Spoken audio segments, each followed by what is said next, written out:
Sudah pada mengajukan pencairan, tapi pinjaman tetap tidak bisa cair. Sebelumnya, kalian harus tahu satu hal dulu ya guys, bahwa sebenarnya sebuah platform pinjol atau pinjaman online memang tidak terlalu signifikan dalam masalah gagal bayar dan pencairan. Ada beberapa memang sangat mudah dalam hal pencairan. Tanpa survei, hanya dengan KTP saja, dana langsung cair ke rekening. Namun ada beberapa juga yang meskipun sama-sama memiliki data lengkap, tapi tetap saja dana tidak bisa dicairkan atau bahkan ngambang tanpa keputusan. Kelebihan platform ini juga karena pinjol memang lebih simpel dibandingkan dengan semua jenis bank konvensional dalam hal pendanaan. Saat pengajuan di bank, memang data diri kalian akan disurvei secara mendetail. Entah itu survei keseharian kalian, memiliki jaminan apa, bagaimana kalian menghasilkan uang, dan yang paling penting ialah bagaimana kalian bisa membayar pinjaman yang telah disepakati. Nah, buat kalian yang pada nanya, sebenarnya kenapa sih pinjaman online yang kita ajukan itu selalu terus ditolak dan bagaimana cara mengatasinya? Nah, mari kita bahas ya guys.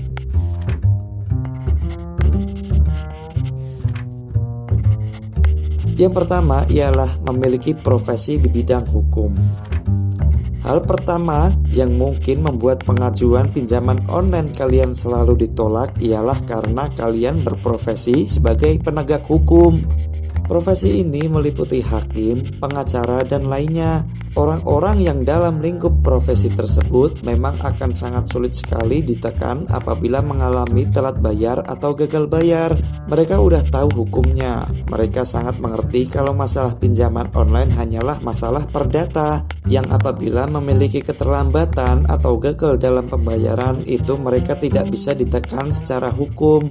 Mereka sangat mengerti pasal tentang ancaman, yang dengan itu mereka bisa membalikkan keadaan apabila mendapati ancaman atau intimidasi dengan platform terkait. Nah, platform pinjol memang sangat menghindari tipikal orang yang seperti itu, kecuali memang orang tersebut memang memiliki track history yang baik. Nah, bagi kalian yang sudah tercatat dalam profesi ini, tidak pernah hutang dimanapun, baru pertama mengajukan pinjol dan mengalami masalah pada proses pencairan, solusinya ialah membuat track record dulu guys. Track record dapat dibuat dengan mengajukan pinjaman dengan nilai sedikit. Nah, yang paling gampang ialah hutang di Shopee Pay Later atau S-Pinjam.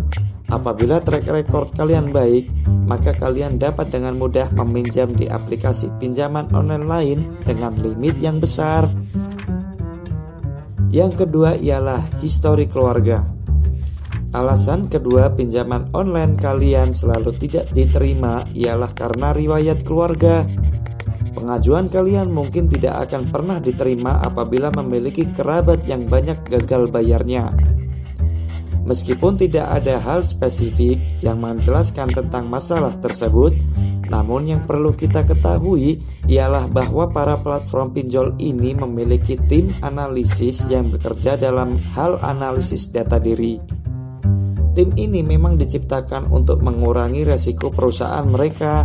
Bahkan mereka mempunyai nama daftar daerah yang disebutnya sebagai zona merah, di mana di daerah tersebut sudah banyak yang gagal bayar sehingga perusahaan pinjol tersebut berspekulasi bahwa pengajuan selanjutnya juga pasti berpotensi akan gagal bayar sehingga terjadilah istilah blacklist area. Solusinya, jika kalian memiliki kerabat yang masih dalam satu kakak dan memiliki traffic record yang buruk, janganlah terlalu terburu-buru mengupload data kartu keluarga untuk mendapatkan jumlah limit yang besar. Biasakan untuk membangun track record yang baik dengan mulai meminjam uang dengan jumlah sedikit. Untuk mendapatkan limit pinjaman yang besar, memang seharusnya tidak perlu terburu-buru ya guys. Yang ketiga ialah slik OJK yang bermasalah. Bagi kalian yang merasa tidak pernah mengajukan pinjaman dimanapun, namun selalu gagal dalam hal pencairan, mungkin slik OJK kalian yang bermasalah ya guys. Untuk itu penting kita ketahui sebelum kita mengajukan pinjaman online. Untuk itu kita perlu mengecek nama slik OJK kita dulu seperti pada video yang satu ini. Apabila kalian memiliki riwayat buruk, maka sudah dipastikan tidak akan diterima pengajuan pinjaman oleh sistem aplikasi. Sebelum hal buruk itu terjadi, kalian jangan mudah percaya untuk memberikan data diri KTP kita kepada orang lain, entah itu ditukar dengan minyak, sembako maupun uang tunai dalam iming-iming pemberian bantuan. Hal tersebut dapat merusak nama kita di sistem OJK apabila digunakan oleh orang yang tidak bertanggung jawab, meskipun pihak terkait atau pinjolnya itu tidak pernah menghubungi kita secara langsung. Yang keempat adalah data diri tidak sesuai. Sebelum tombol ajukan pinjaman kalian pilih, pastikan dulu bahwa data diri kita sudah lengkap. Terutama yang banyak terjadi masalah ialah di data pekerjaan dan gaji. Data gaji atau penghasilan memang sangat berpengaruh di proses analisa kemampuan membayar pinjaman. Sesuaikan data dengan sebenar-benarnya dan biasakan untuk memulai dari limit yang kecil. Membangun history track record sehingga mendapatkan limit yang besar. Semoga video ini bermanfaat ya guys. See you in the next video.